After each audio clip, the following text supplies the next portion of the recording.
এখানে বেসা আছে, তারপরে আমরা লিচু পেয়েছি খাবো বলে শয়তান ভাইটা সব লিচু খেয়ে নেবে।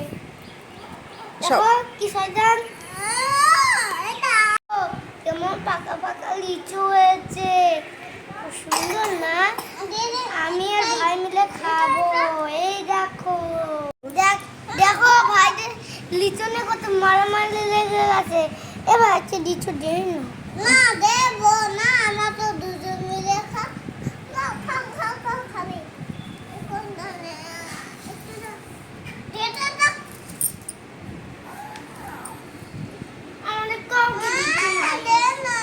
তুমি কি সব লিচু একা খাবে? ভাগ করে খেতে হবে।